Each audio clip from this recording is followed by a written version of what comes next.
Now, second on my list is quality of education. So let's kind of dive into that really quickly. My connection to that was really important for my son. The neighborhood school, especially once he got to a high school level, because I knew we had a strict policy that we were going to college. No matter what, that was not negotiable at all. So I knew moving into this next step from like middle school to high school that he was really going to need to be focused and get the best education that he could. The neighborhood school, my aunt, that is now 60 years old, graduated from there. The school was very run down. There was a lack of programs, lack of, they didn't offer college level courses. So my son could get a better education and come out of high school with some extra credits, for college starting off. So we ended up entering him into another lottery when he got into seventh grade, and we sent him to a public charter school. It was amazing. It was a small school. He was the first class in seventh grade. I was excited. Yes, I had to provide transportation to and from. He was at an age there was no more aftercare. I was working at least an hour from work. It was very hectic as a single parent.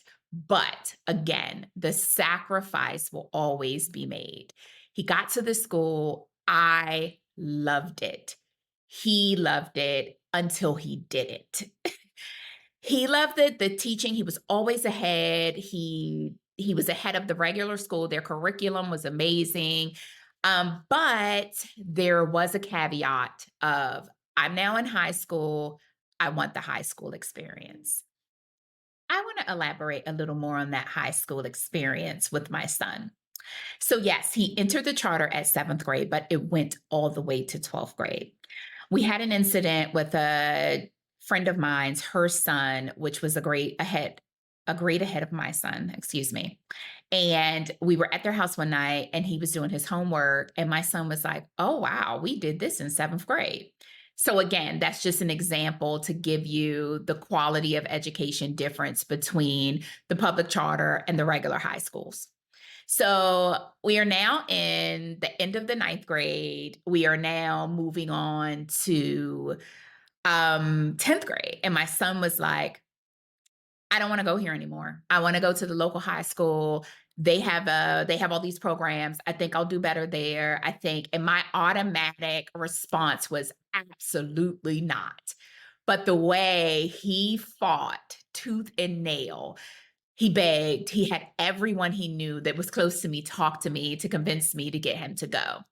I didn't want anything to do with it. But I told him, I said, "Okay." I did some research. I said, "Okay, if you can get into the engineering program, you can go." And of course, with his grades, his smarts, he got into the engineering program. I am here to say that even that was also not a neighborhood school of ours, which is a whole nother animal we had to fight with. Um, School boundaries, him having to go live with my sister from 10th grade to when he graduated, which we did discuss in another video that him and I did together, and I'll link that below. But I will say the quality of the education that he got back in the high school with the engineering program, I could not have asked for better.